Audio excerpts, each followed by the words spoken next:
All right. What's up, comic books, Star Wars, Matrix, whatever the fuck you're into, we're here to talk about it tonight. I am Anchor Pete, and I'm joined with my two very good friends, my virtual compadres. We're in the Matrix. I got to my right, Mr. Brian Corsair, my comic book compadre. How you doing? Doing good, Pete. Cool. And then below, we have a special guest. We have Mr. Danny Torkel, who is joining us from my other channel, The Lasser Cast, where we talk about horror movies and horror TV shows. Danny, welcome to Comic Books Transformed. What's up? Glad to be here. Looking forward to it. Danny, I think you've been on this channel before. I think you were with us for the Aliens show that we did, right? Yeah, we did like the big Alien countdown and ranking, and yeah, that was fun. Wait, that was for this show? It doesn't matter. Right. There's so many fucking shows. Who knows, right? But anyway, tonight we have a special treat. We usually like to talk about on this channel things that have been adapted from comic books. Well, the two things we're talking about originally were movies, but they have been turned into comics. We're talking about the Book of Boba Fett, and we're talking about The Matrix Resurrections. Now, Danny hasn't seen episode 2 of the Book of Boba Fett, so we're going to talk to him about The Matrix, and then we'll get to the Boba stuff, okay? So for all you guys that have the Boba blue balls, just hang in there, and we'll be talking about it pretty soon, okay? And I know everybody wants to talk about The Matrix. It's everyone's favorite movie, especially the guys in here, right? So, you guys ready?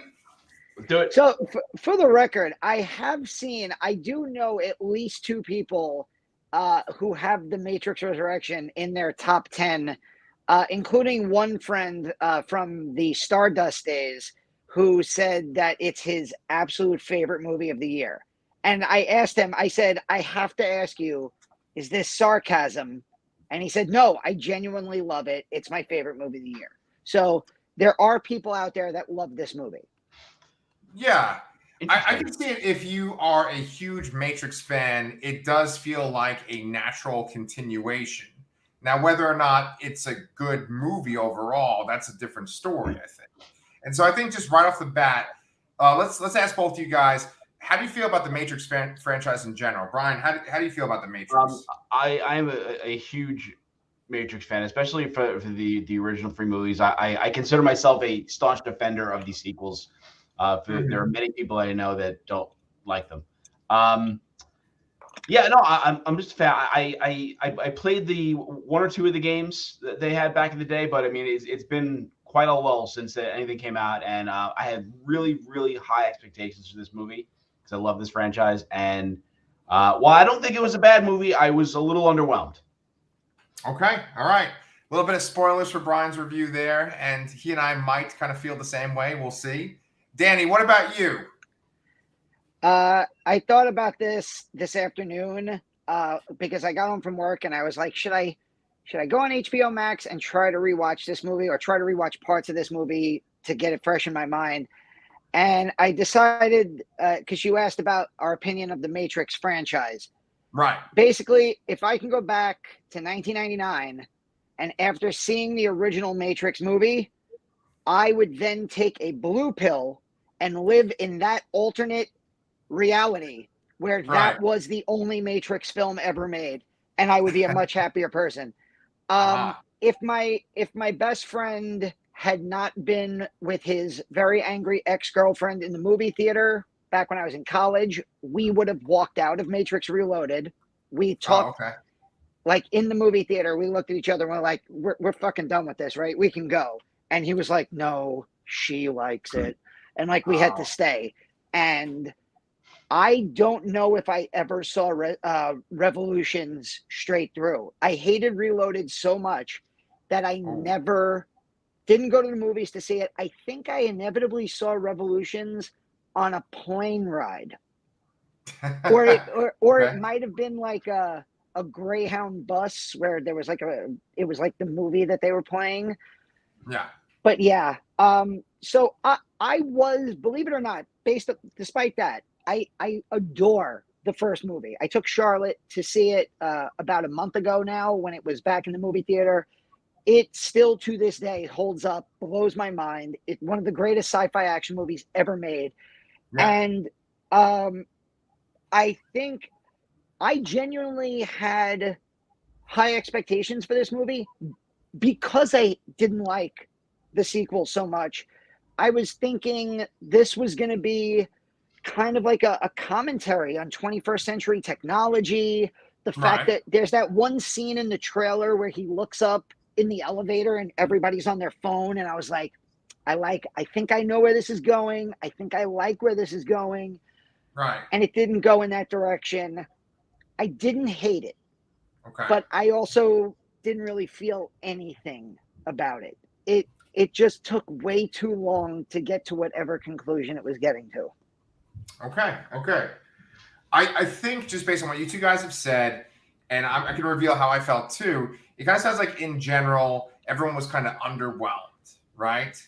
And I think that it's not necessarily because of the Matrix franchise itself, or maybe for you, Danny, maybe a little bit if you didn't like the sequels, but like, I think it's because there's certain aspects of the first film that are not in this fourth film.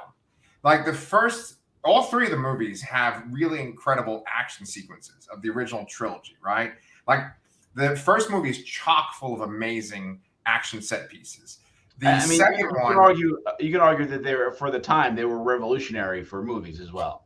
absolutely. Oh, every movie that came out in the 2 to 3 years after the original Matrix had, even like comedies like Scary Movie had a bullet time scene. Right. Like you're totally right, Brian. They were one of the most revolutionary action movies in terms of like change. It basically, it's funny because it's Keanu, but it's kind of like what John Wick did for modern action movies, where suddenly every actor and actress, including Bob Odenkirk, is doing like a gritty gun fu action movie because John Wick was successful and Keanu Reeves was John Wick, and 20 something years ago, that was the Matrix. Yeah. And I don't want to go into spoilers yet. And so in kind of vague terms, I can kind of say that it's just missing that kind of aspect to it. Like, I know that they had different stunt choreographers for this time around, which is kind of ironic too, Danny, because you mentioned John Wick, and the guy that was Keanu Reeves' stunt double in the original trilogy is the guy that has directed John Wick movies. Yeah. And in this movie, here's a slight spoiler, he plays the guy that is Trinity's husband in The Matrix. Oh. So isn't that like a little weird twist that, like, you know, the guy Yeah. that's with Trinity is the guy that was playing Keanu Reeves, right? But I felt like, just keeping things vague too. You go behind me if you need to. Okay, never mind. Whatever. It just to keep things vague, I felt like there wasn't any kind of tension, right? Because the main thing about this movie is that Trinity and Neo are back, and so therefore you're kind of getting rid of the idea of death. And I feel like in the first Matrix movie in particular, there's this real sense of, oh shit, anybody could die. It was a very tense movie to watch, you know? And I feel like that's just kind of missing in this movie. What do you guys think? Yeah, I definitely agree with that. I didn't feel that they established any kind of real conflict that was any different at all from the previous movies. You know, it's still humans and machines, and you know, there was some kind of reconciliation, but I guess it didn't last. But it's just, I don't know. I think overall, what I feel about this movie is that I don't know why it exists. I don't feel like they like Danny had mentioned before about some kind of social commentary about people being attached to devices and phones. Like I could have got on board with that maybe, but I feel like this movie just doesn't really say very much, and it doesn't need to be there.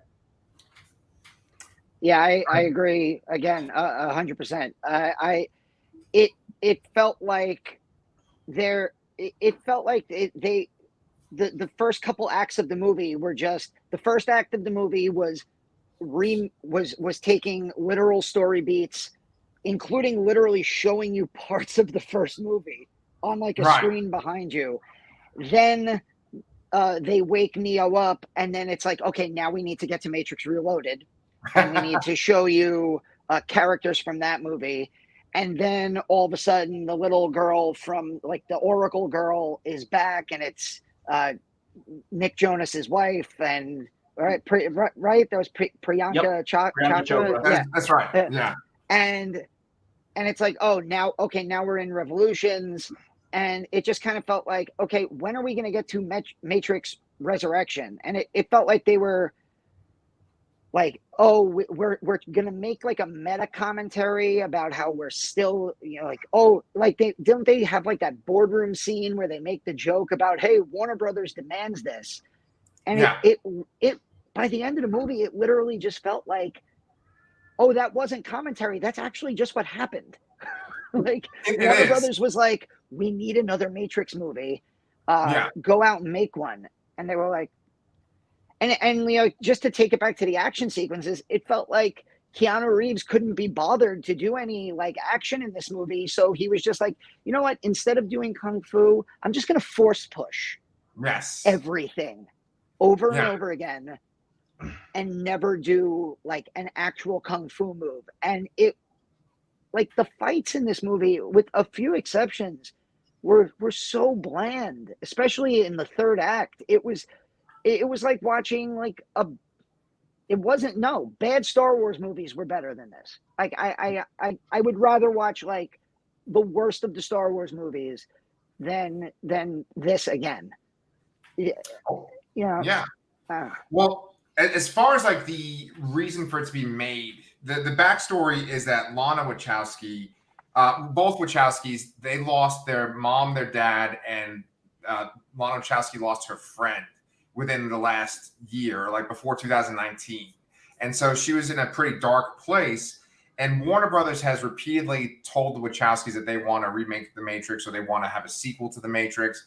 And at one point, Warner Brothers had hired Zach Penn, who's a screenwriter and a director. He had written The Incredible Hulk with Edward Norton. He wrote X2, which is like, I think, one of the best X-Men movies. And then he also wrote X-Men: The Last Stand, which I think is one of the worst X-Men movies. So he was going to write a screenplay for a potential Matrix sequel, and it didn't happen. And I think that because of the tragedy, Lana Wachowski has even said this is the reason. Because of the tragedy, she wanted to return to the characters of Trinity and Neo, because she didn't have her parents anymore, but she could have Trinity and Neo. And like that joke that they make where it's like, I didn't write down the fucking actor's name that plays his friend that says that Warner Brothers line. It's that guy that's from Hamilton, and he's also the voice of it's Jonathan Groff. Jonathan Groff. Because here, let's just go into spoilers, because I wrote all the cast members, and so I wrote Agent Smith, and then to play Agent Smith, I wrote Agent Smith. So that's not very helpful. Like, wait, what? Anyway, yeah, Jonathan Groff. So he says that one line of like, if we didn't do this, then Warner Brothers would do it without us. And that's literally is the case, But you mentioned that whole sequence. And to me, my favorite sequence in the whole movie is that sequence where they're playing the Jefferson Airplane? Starship. Jefferson Airplane. It's Airplane. Yeah, Jefferson Airplane song about Alice in Wonderland. And it's that sequence of them talking about the Matrix. That was my favorite part of the whole movie. Have you guys noticed this new trend? And because like we talked to each other, and we were joking around about like how great, now we have to watch the Morbius trailer another 3 months. Have you guys noticed this new trend of like movie trailers that take like a 70s or early 80s rock song and they just play it super slow to like, and they did that with what did they do? Suicide Squad, Black Widow, Suicide Squad, Morbius, this one. I'm getting to the point where I'm like, I'm just going to start listening to the music and skipping these movies. I went to the movies last night, and I saw the preview to Kingsman, even though Kingsman is now out for a week and a half in the movies. And I was like, you've got to be kidding me. Jesus.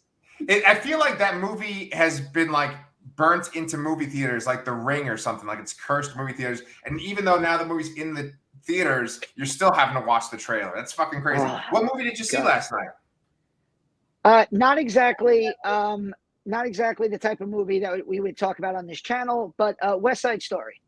Oh, okay. Yeah. That's strangely a movie that couldn't fit into any of the 3 channels that I have, right? So yeah. But I think we're like in spoiler territory at this point, and what I wanted to say was, I want to get your guys' opinion too, is do you feel like if we just had that beginning part, because Danny, when I saw that beginning part, I thought a lot about New Nightmare, like Wes Craven's New Nightmare. Did you get that kind of vibe? I will say that to me the best part of the movie was probably the first half hour. Yeah. And I did love Bugs, Right. Jessica or Jennifer Jessica Henwick. Jessica Henwick. She's great. I love her. She was like the single redeeming thing of Iron Fist, and she was probably my favorite character in this movie. Mm-hmm. And I thought that opening scene where she's doing like because that felt like a Matrix movie. Where Yes. she's flipping over the car and she's, leaping off the building and bouncing down to the street, being chased by agents. Like, that's what I signed up for. So, Right. yeah, that I liked. The opening half hour, definitely. I could totally see the New Nightmare references that you're making, because you do kind of have that like meta vibe of, wait, we're making a movie, and I'm the character from the video game, and I'm writing a video game about it. And it is very first half hour of New Nightmare. Yeah. Yeah. I just was a real big fan of that opening because I felt like that was what they were doing. They were doing like a criticism of reboots and remakes. And Brian, I kind of wanted to get your opinion on this too. Mike B has said before that there's like the term legacy sequels, and like The Force Awakens is a legacy sequel, and like Blade Runner 2049 is a legacy sequel. It's essentially where there's a big gap between like the last installment and the current installment, and you usually have like a new generation taking over, right? And I feel like this movie is kind of like the anti-legacy sequel, because it's like the main characters, the front and center people, they've been resurrected. And I felt like the movie itself was a commentary on those types of movies. What do you think? Yeah, it definitely falls in that legacy sequel category. I don't know how to answer that question, actually. It was just underwhelming. Yeah. Well, can I throw in my 2 cents then? Because I basically am like, here, I'll give you a question, but I really want to say my 2 cents. Go for it. I honestly, I would rather watch a movie where the filmmaker has as much control as possible and they have their own kind of vision versus, oh, here's nostalgia, we're just gonna like throw it back at you.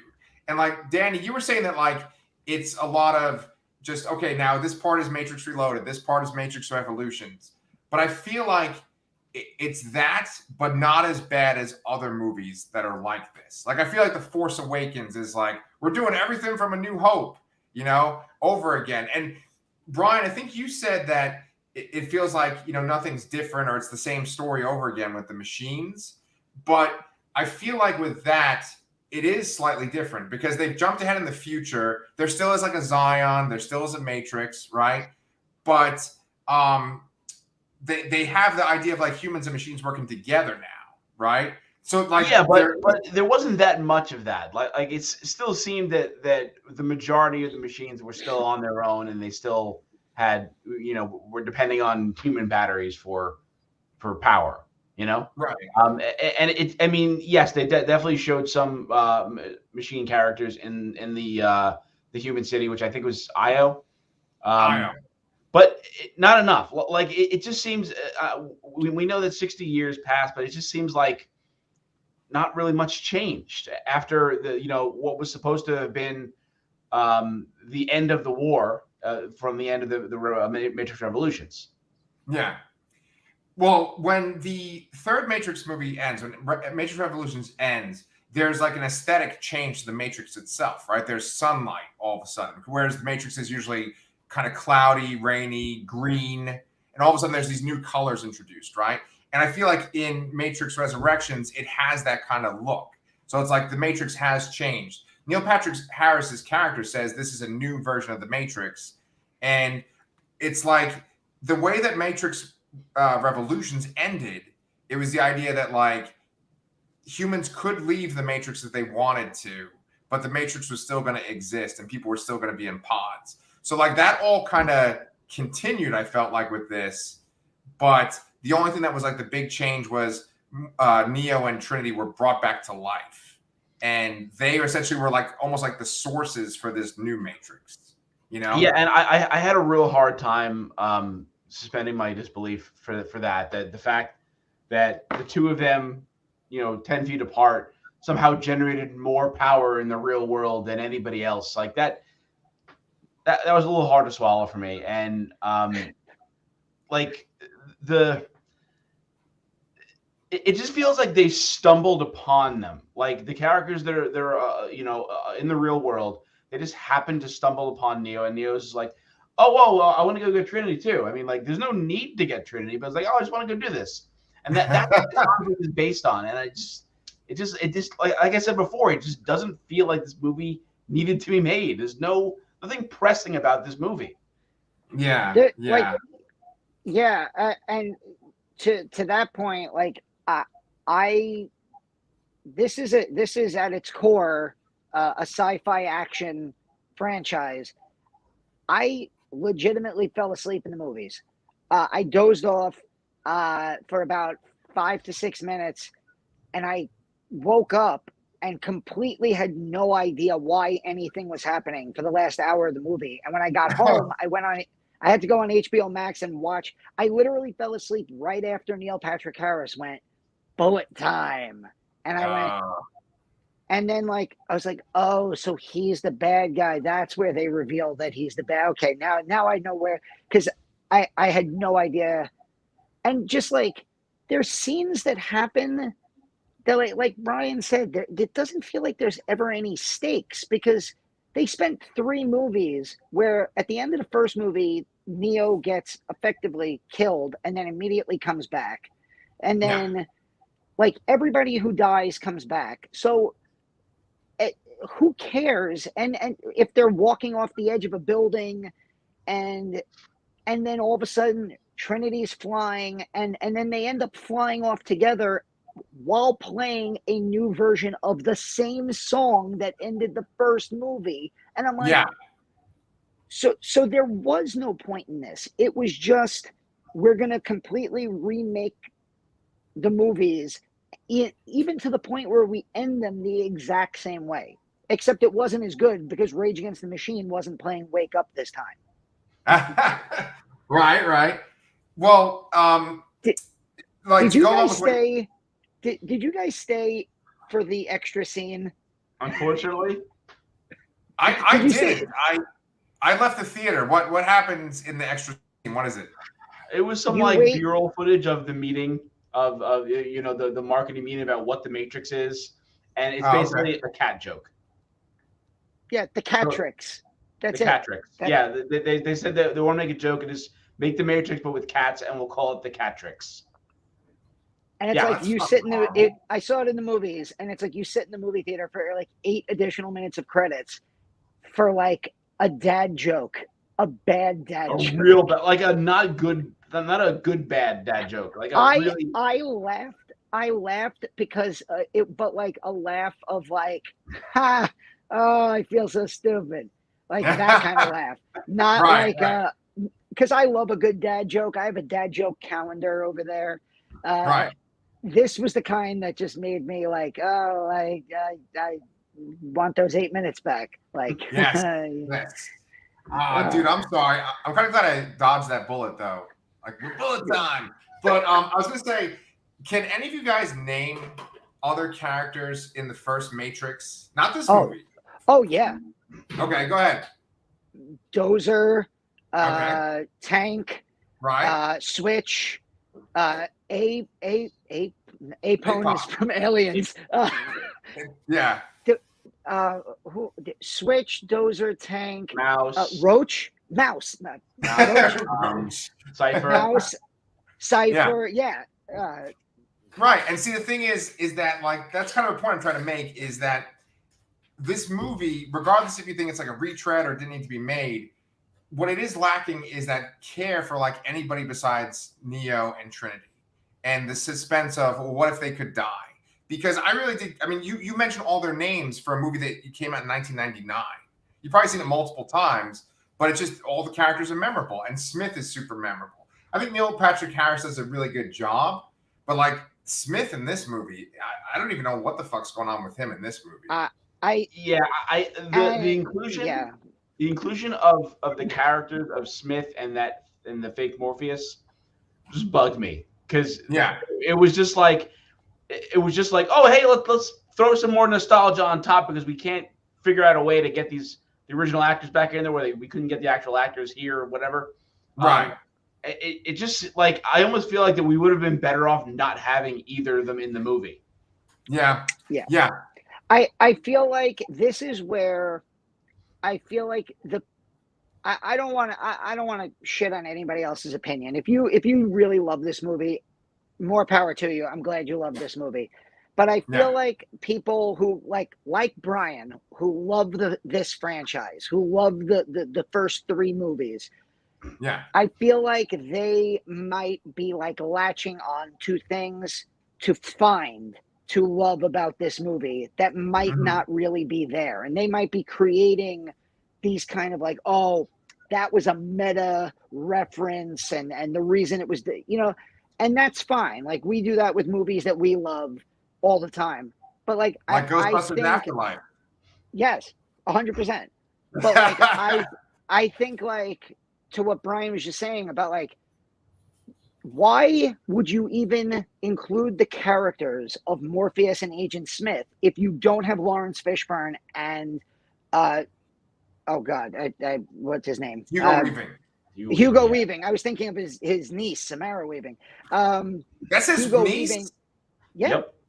Oh shit! Okay, that's amazing. Look at the eyes. Like next time you see Samara Weaving, look at her eyes. You're like, oh my God. Okay, I will. But like, why would you include characters with those names if you don't have those actors? Especially if you're bringing back Keanu Reeves and Carrie-Anne Moss. It's almost like it's almost like, oh well, like to get to you, like what you had said before, like, oh, it's a legacy sequel, so we can include some of the actors from the first movie and then we could recast other roles, and that's what separates this one from the rest. And it just felt so, and the actor, what you say his name is, Jonathan Groff, I don't know. The actor who plays Agent Smith, he did nothing for me. Like he was grating. His Mr. Anderson, even in the trailer, I found to be like shrill and annoying. And Hugo Weaving's just his like Mr. Anderson. That's like an icon. It's saying a name, and it's an iconic line read. And it fails so hard in this movie. And then it's like he's a good guy in one scene and a bad guy in the other, and I really found it hard to concentrate. The movie felt.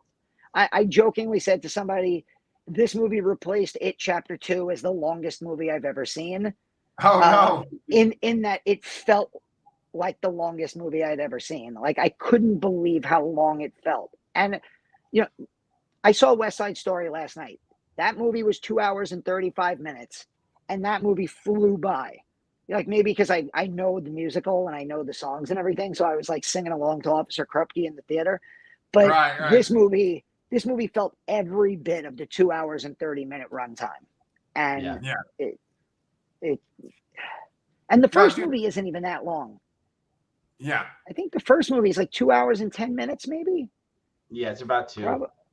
That is one of the things I've liked because on our other channel, the Last Cast, Danny and I talk about horror movies. And I've watched a few horror movies in 2021 recently, and a lot of them are like an hour and a half.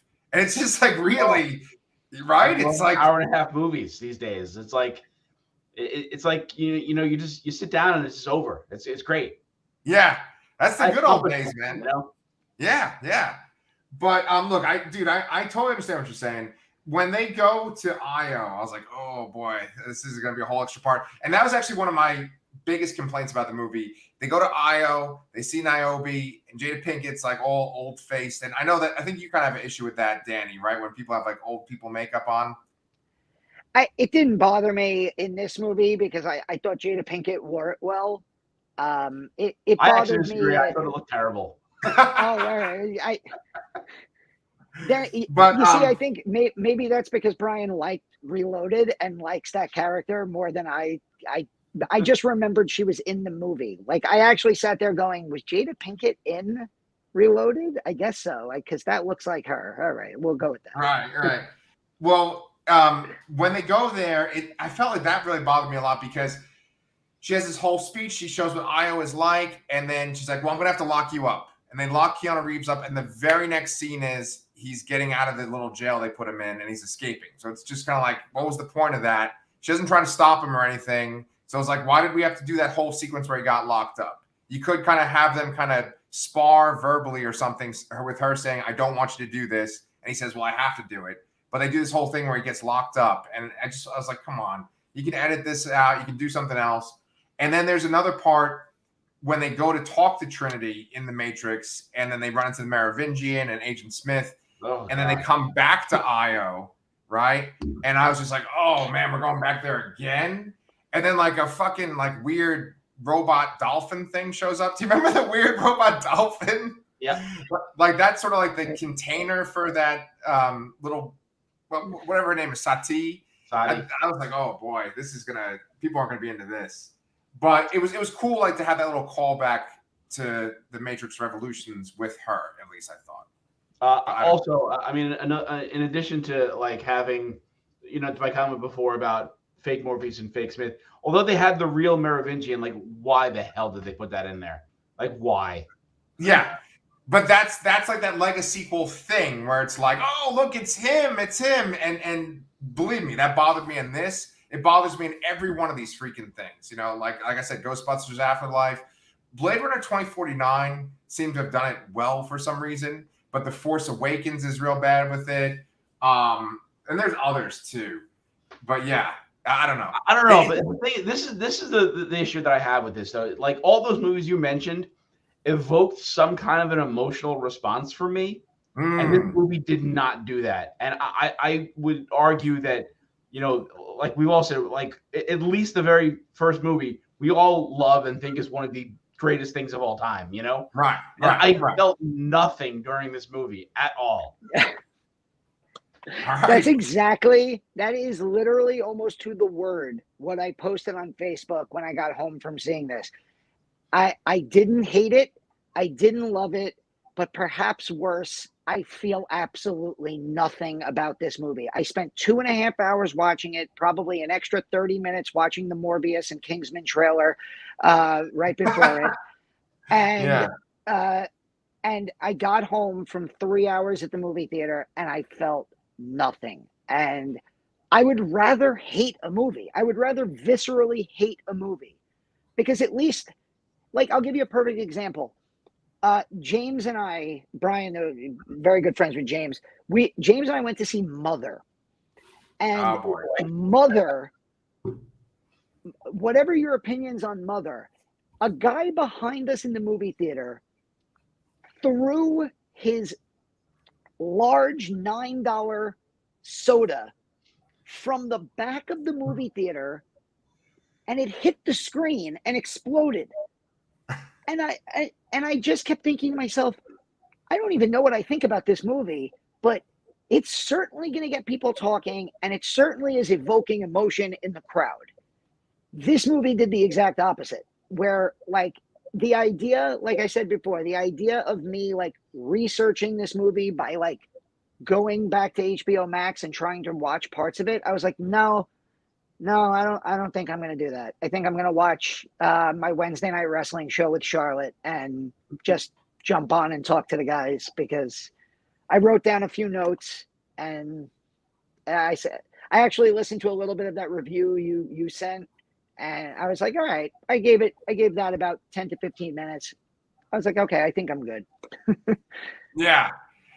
Yeah, I know what you're saying. Like, I think there's varying degrees. There are some people that loved it. I absolutely did not love it. I would not put it in my top 10 of 2021. I think I love that world so much that I give it more credit than it probably deserves. But I definitely noticed the faults, and I can definitely understand not liking it. It would be cool if there was some sort of new thing added at the end it's like, oh, well, there's this new direction we're going to go in, but there's nothing like that. It is just like Brian said, where it's like we're kind of just starting back at the end of the first one. Well, you both kind of said that too. See, that's the other thing too, is that what was their intention with the ending of this movie? Was it just like to cap it off somehow, which I don't think they succeeded at, or was it to set up more movies, which I don't think they succeeded at? So it's like, I think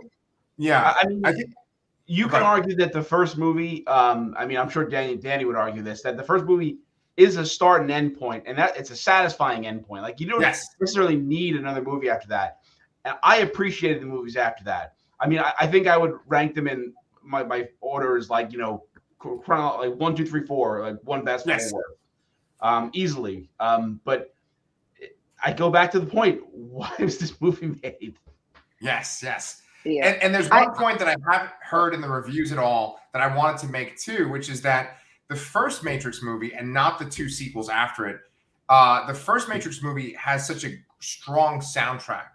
The second movie has some like modern songs too in it, but the first one has like so much stuff from that time. It has like Rage Against the Machine, Marilyn Manson, Rob Zombie, Prodigy. Dracula is playing in the nightclub at the beginning. Yeah. Right. It feels very much of its time, and that music, that really gives you that nostalgia feeling of, oh, remember when The Matrix came out and this is in the movie? Like, yeah, that soundtrack is so strong. And this movie, besides that Jefferson Airplane song, there's really nothing like that. I haven't heard anyone mention that in any kind of reviews, but I always just kind of miss that from the first movie, you know? Yeah, and that Jefferson Airplane song happens to be about Alice in Wonderland, which kind of makes it perfect for this, which kind of makes me feel like they just picked it for that reason alone. Obviously, that's the only reason they picked it. It's because like the lyrics match up with the plot. You know, and it happens to be, they're lucky it happens to be a good song. But yeah, like I remember when I took Charlotte to see the original in the theater probably 6 weeks ago or something, she like dragged me out of the movie theater as I was like singing Wake Up. And like I worked in the movie theater. So that was my first job. So like my friends and I would clean the movie theater to Rage Against the Machine. It was like our favorite movie to clean because we got to listen to Wake Up as we were like shoveling popcorn. Like, fucking awesome. Awesome. Yeah, I don't know. I think back to that ending of the original movie though, and like I know that in these last 23 years now, God, the new thing, mainly because of the MCU, is to sit through the credits and to get that kind of preparation for a sequel or the preparation for the universe that is going to be built. In 1999, when Neo flies off into the screen to end that movie, I don't know about you guys, but I was not sitting there going, I can't wait to see part 2 of this. No. I was thinking, holy shit, that was an awesome movie. And I just want to watch this movie over and over again. Right. That's why, like, I remember when I first saw the trailer for Reloaded, my first thought was, why? Like, why does even Reloaded exist? Because I didn't think that was necessary. And I know, you know, I'm not the I know that Brian's not the only person that loves Reloaded. I might be in the minority. I don't know what the consensus is about Reloaded and Revolutions, but the soundtrack to the first movie, I have it somewhere in my CD collection. You know, it's like one of those staples with Bride of Chucky, Scream 3. Oh, Scream 3. I mean, obviously The Crow, which came out earlier, but like those like sci-fi action horror movies that came out from like 95 on had those kick-ass hard rock, alternative metal, new metal soundtracks. Oh man, I just rewatched Charlotte and I just rewatched Scream 3, and it's like the best Creed songs are in. I think it's like What If by Creed is in it. Oh, I remember that one. What if I? Yeah, there you go. I remember that. That's a great fucking soundtrack, man. I think my wife just, I just killed her libido if she overheard what I was just saying. Like, I don't think she might ever kiss me on the lips again after that. But I'm not gonna Danny, make a we gotta comment about cut this short because Brian and I still have to talk about the Book of Boba Fett too. Yes, and I heard it's great. I don't want to get it spoiled for me. So, gentlemen, it was great to see you. Yes. If you go, if anybody is watching, if you go to the Lasercast, you can watch some Scream reviews. Charlotte and I have Scream 2 and Scream 3, Scream 4. The review of that's coming up on Friday. And then, Pete, you and I are going to do I actually bought my tickets tonight, Pete, for Thursday night, 7 o'clock. Next Thursday night, 7 o'clock, Scream 5. So I'm there, excited. man. I'm ready. Yeah, all right. Me and Terry are gonna go see it. You go. What do you call it? Watch this. The best 52 minutes of your life are coming up. Oh, can't wait. I'll see you soon, man. Thanks Good night, so much, guys. Bye. Bye. All right. So it's back to just Brian and Pete. All right. Let the romantic tension begin. All right, Brian, was the Book of Boba Fett episode 2 the best 52 minutes of your life? It was not the best 52 minutes of my life, but I will say I felt a significant improvement, on this episode than from the first one. I was very lukewarm in that first one because I didn't know what the hell the show was about. I feel like we have a much better idea of that now.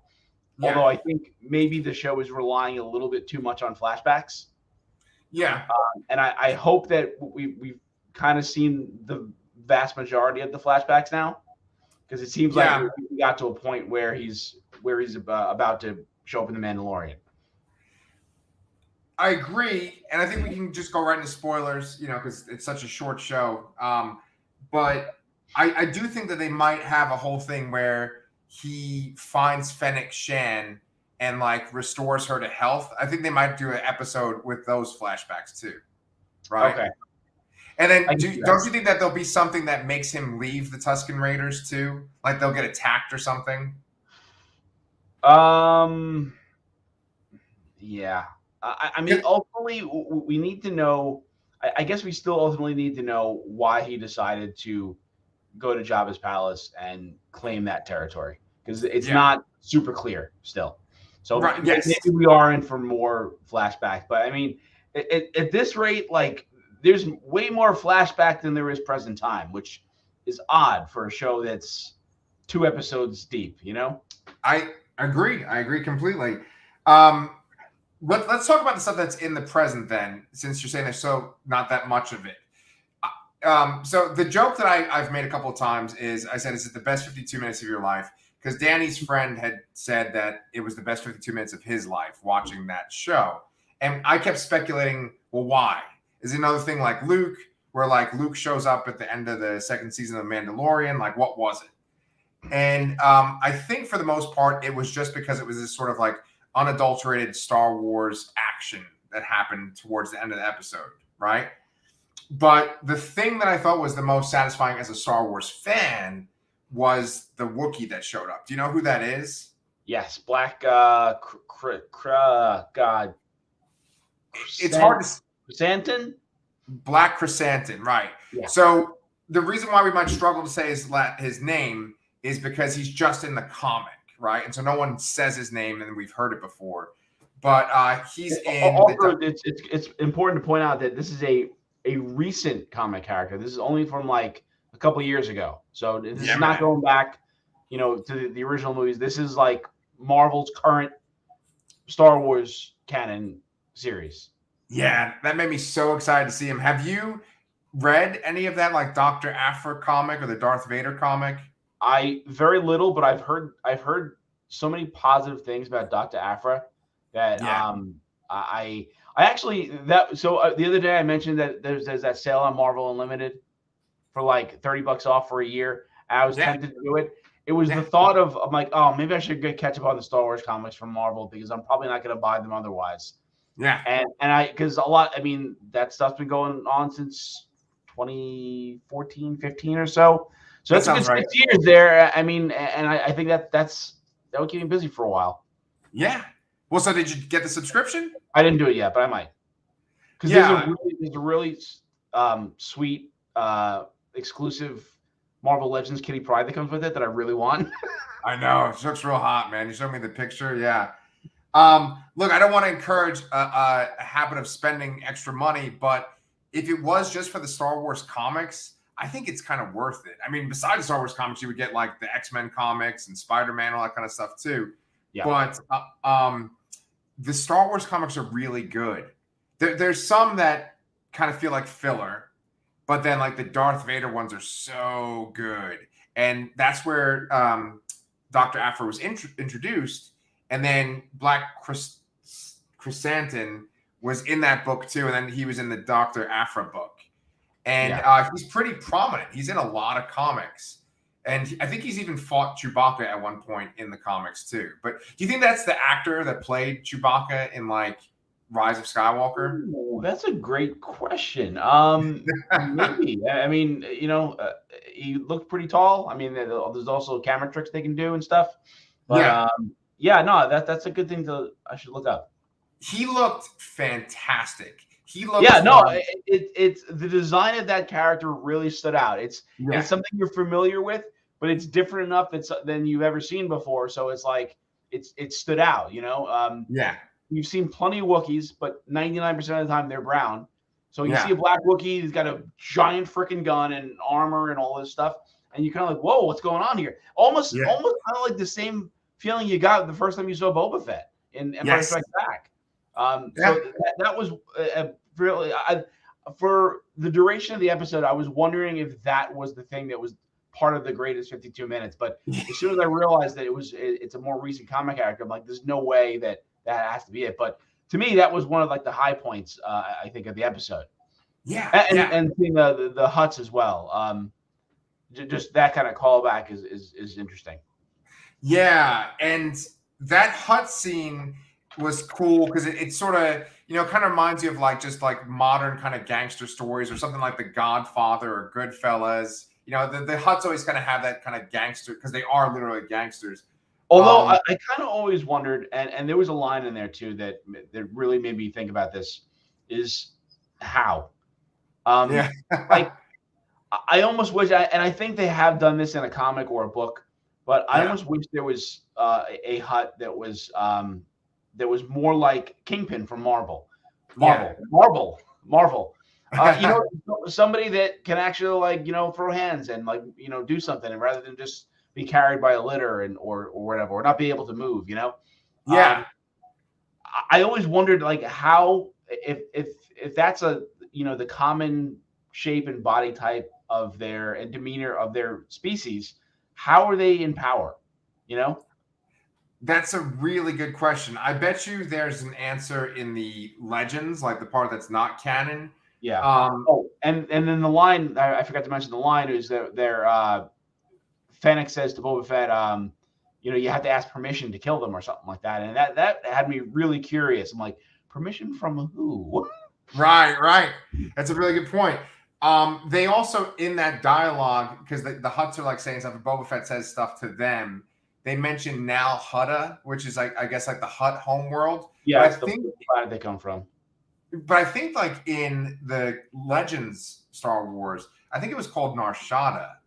There's definitely a world called Nar Shaddaa. Well, whatever. That's just, you know, some Star Wars fan, if they heard this, they'd be like, oh, he's wrong. But like the Hutts themselves are part of the Star Wars underworld. And I mentioned this last episode where that's such a rife thing for them to like take and tell stories from the Star Wars underworld. And after the train heist that happens in this episode, Boba Fett talks about spice smuggling and he talks about syndicates. And I think that like if this show goes in the direction of like bringing in the syndicates, I think that'll be really interesting stuff because we haven't really seen that in live action Star Wars with the exception of Solo. Yeah. You know? And I think, did we mention last week that maybe the possibility that the show could connect, what was it, Kira? Yeah. I think that would be like one of those big, like, oh shit, kind of Luke Skywalker moments, even though Solo is not on the level of like the classic Star Wars movies. I think that there's a lot of love for it in the Star Wars community, that if she showed up, I think people would be really excited. Yeah, I love that movie. I don't know why people shit on that movie so much. I love Solo. Yeah. I kind of feel like it's another movie where it's like, oh, here's the reference, and like it's not really doing something unique thing. But I do like, okay, there is one part that's interesting, the Crimson Dawn stuff. And I want more of that. It's possible we will get more of that because of this show. Yeah. Because there's one thing I wanted to reference too, is we were talking about the comics and Black Chrysanthemum. In the comics, they have a Star Wars ongoing bounty hunter comic. And have you seen that at all or no? I've heard of it, but I have not read it. So there's this one bounty hunter guy. Fuck, I can't remember. I think his name's like Valence. Do you know who that is? I do not. Okay. He basically looks like Cable, from X-Force, right? He's a guy that was like an Imperial pilot and soldier, and then he just kept getting hurt, and they kept replacing parts of his body with like bionic parts, right? And so like if he ever gets hit in the face, he always has like that kind of Terminator half kind of skull face, right? But you see like Bosk and Boba Fett and Dengar, all the bounty hunters in this book. And there's all this stuff going on with the syndicates in that comic. And Boba Fett's a big part of that comic. And it takes place between like Empire Strikes Back and Return of the Jedi. So like I think they could totally tie all that kind of shit into this show too. Yeah, I think that would be interesting. Although I'm guessing that we're going to see I mean, the conflict seems to immediately be the Hutts. Yeah. The Hutt twins, and potentially whoever is the permission granter in that scenario. Maybe that is some faction of the Crimson Dawn or something like that. I don't really know. But I mean, the character of Black Chrysanthemum, I mean, he is also a bounty hunter, or was at some point, who had worked for Jabba the Hutt, had worked for all these other characters. So, what you said is very plausible too. Yeah. Well, my question is, why did those Hutts show up now when Bib Fortuna got killed? Like, why didn't they show up when Jabba got killed? Great question. I don't know. Maybe because I was assuming that Bib Fortuna took over in place of Jabba, and he was still working for them, for the Hutts in some manner. Okay. And now since Boba Fett is clearly not doing that, they want to retake it for themselves. I don't remember though. How did Bib Fortuna die? Did Boba Fett mention that he killed him? Like off screen? So in the end of the Mandalorian, the second season, there's a post-credit scene, and Bib Fortuna is sitting on Jabba's throne. Oh, he just walked in and shoots him. Yeah, okay. So they even showed it. Okay. Yeah. That's gotta be wise. He must have been loyal to them, and then now that he's not, they kind of want to take it back. Yeah, man. So, we talk so much about the present day stuff, and we're like, hey, there's not much of the present day stuff, but meanwhile, it's bad, right? The flashback stuff, I was all on board with that. The train heist, I thought that was like one of the most exciting modern Star Wars things I've seen. What about you? That's what I was saying. Like, it was actually the flashbacks were actually very exciting, and I was very invested in the whole like Tusken Raider culture and all that. Right. Surprisingly, I think like the thought that I kept having during this episode is, wow, Star Wars is so much better as a show than a movie. Right. It's such a huge world, and a show just serves it so much better, I think. Yeah. But I was just satisfied with this episode. Like you said, the train heist was very good. And I was rooting for that one awesome. I'm assuming female Tusken Raider that was went in the train, just killed everybody.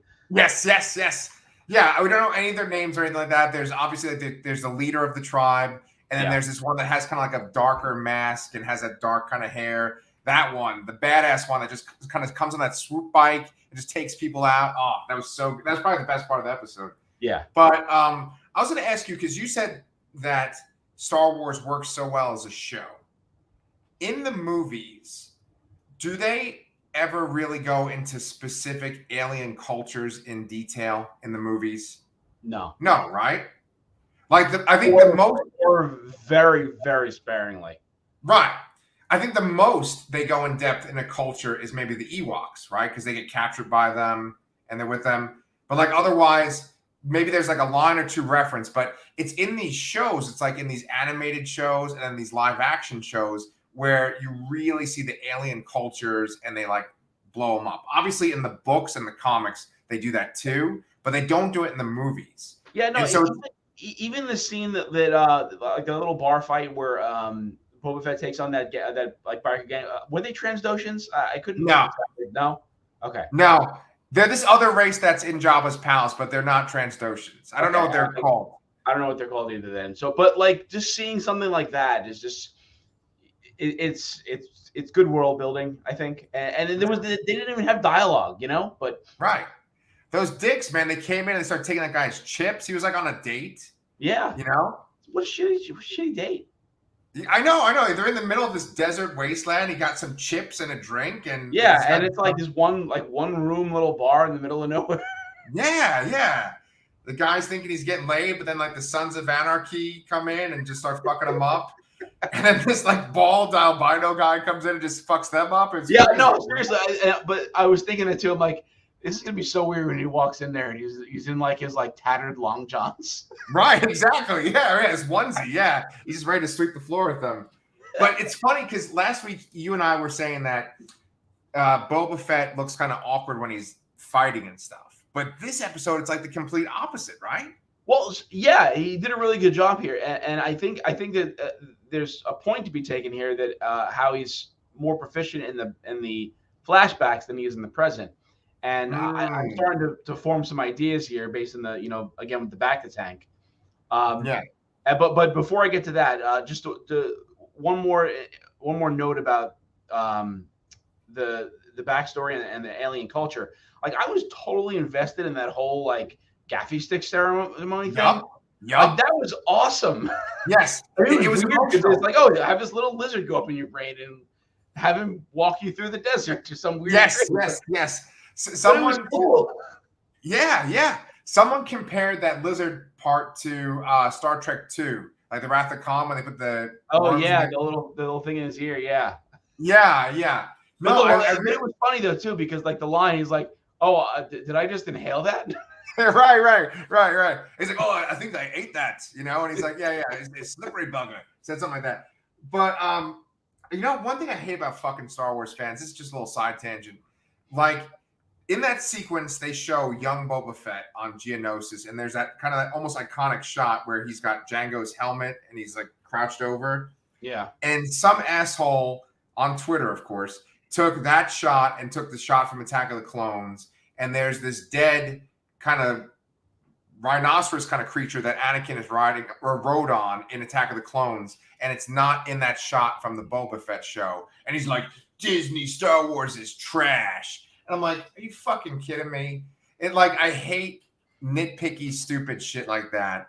Because there was another shot with Boba Fett as a kid, and he's like looking out onto what the fuck is the Camino with the water planet, and he sees Slave One or whatever the ship is that his dad has fly away. And it's like, it looks so fucking good. It looks like they just got the kid again to act that scene, Well, wasn't that just from footage from the movie? No, there isn't a scene when young Boba Fett watches Jango fly away. There isn't a scene like that. No. Huh. I mean, my memory of the prequels is definitely fuzzy. Like I still think I've only seen Attack of the Clones once. Oh wow. Yeah. So and that's probably most likely where that scene would have taken place. So yeah, I assumed. I mean, maybe it's because I watched The Matrix and they just played the whole first Matrix movie in the background. And I was like, oh yeah, that's from the movie because that's the thing we do now. Right.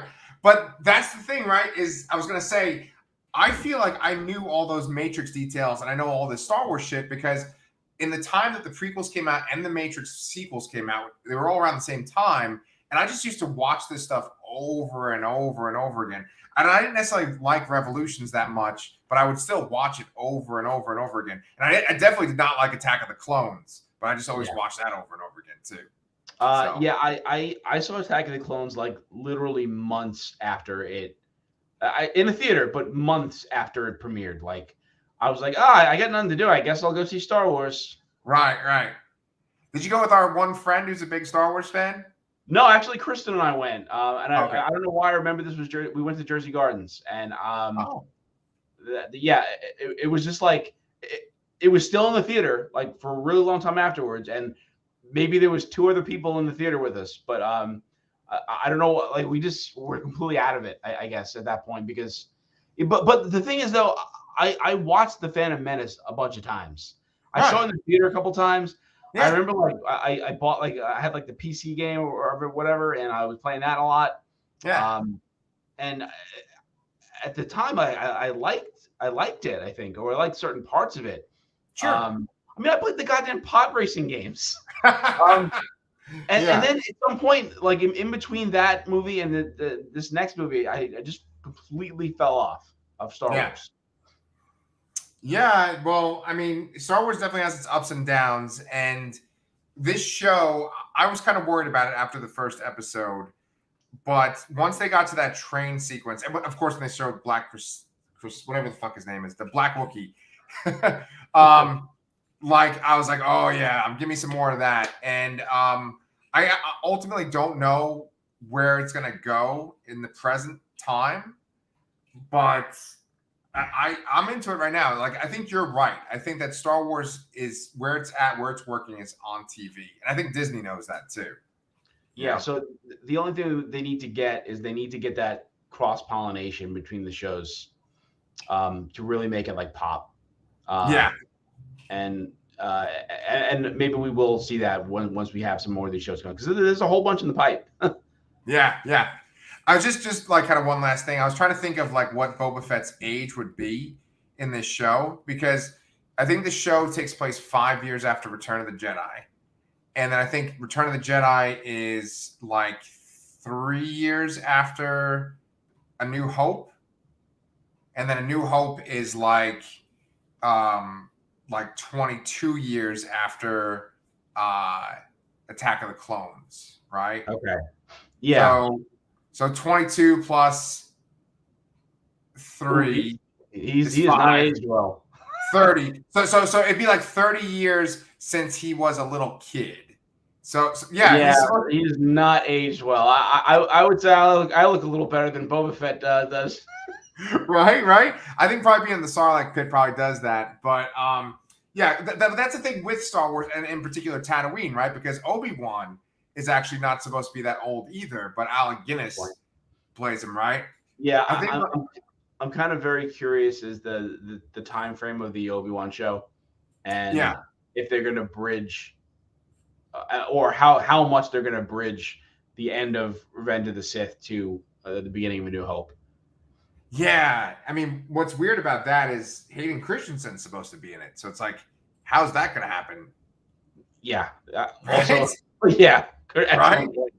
Yeah. Someone, oh God, was it even you? Like somebody said that I read someone say that if you watch, it's like a conundrum watching how to watch Star Wars for someone who's never seen anything.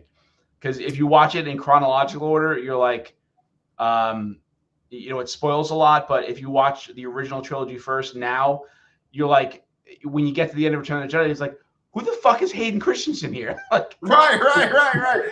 No, I did not say that, but that is a really fucking great point. Yeah, who's that guy? Right? Yeah. And, now it's just kind of just you and me talking and having fun. But like, one thing that I wish they kind of addressed in the sequel trilogy, that Hayden Christensen thing is like, Darth Vader is fucking horrible. Like, especially in the comics too. He's just like slaughtering people left and right. He's this cold killing machine. And then essentially he kills the Emperor and he's a good Jedi ghost, right? And it's like, come on, he had to have suffered more or did more of a penance to get to that point, right? Yeah. From my understanding, he is a bit more ruthless in other media than he even appears to be in the movies. Right. In the sense that, in the original trilogy, he just seems kind of cold and unfeeling in a way. Right. And it seems like there's, with the prequels, they really pushed on the emotion and anger of Anakin, which, right. I mean, if you just picked like a random Vader scene from the original trilogy and a random Anakin scene where he's a little more angry, like you wouldn't even think that they could be the same character necessarily. Right. That's a good point. Yeah. And I mean, obviously, like his transformation truly changed him. And if you do get that subscription that you were talking about, I really, really recommend the Darth Vader comics because he's just so brutal and like he's like a Terminator, really. And it's really good stuff. No matter which person wrote it, Kieran Gillian or Charles Soule. I'm about to start the Greg Pak run that he did, but I know that in the storyboards and like original concept art for The Force Awakens, they had like a Force ghost of Anakin, but it would like turn into Darth Vader. So it was the idea of like he was still kind of tormented and would sometimes kind of turn to Vader and then turn back to Anakin. I mean, obviously they didn't use that concept at all, but I really liked that idea. Yeah, I imagine that would have been hard to film back in the day. Right. Well, I mean, Force Awakens would just be like... Oh, Force Awakens. I'm sorry. I thought you meant the end of Return of the Jedi. I had still that in my brain. Well, that'd be real fucking weird at the end of Return of the Jedi. Like, Lando's clapping and stuff. Yeah. Hayden Christensen's there, and then all of a sudden he morphs into Darth Vader. And then morphs back. He's just he's like mid-sentence, and he's like... And then he just... All right. The fucking breathing device. Because you know how like Luke looks at them at the end. That's like the last shot of the whole trilogy. He just kind of looks and smiles. He would like look and smile, and then oh god, I had the fucking hiccups now. Oh shit. Like, we were talking about Boba Fett. I don't know how we talked about morphing Darth Vader ghost, but I don't know. That was good. So next week we fuck, this is gonna be hard for a podcast to have hiccups, but next week we have just Boba Fett, and then the following week is the first review of Peacemaker. Yes. So maybe we could try to come up with something else to talk about besides Book of Boba Fett next week too. All right, sounds good. I'll start brainstorming. I got nothing right now. Yeah, we can't watch Morbius. Oh yeah, I know. God damn it! So you gotta wait till April of 2022. COVID. All right. Well, anyway, man, thank you so much. And we will see you guys next, what is it? Wednesday. Wednesday. At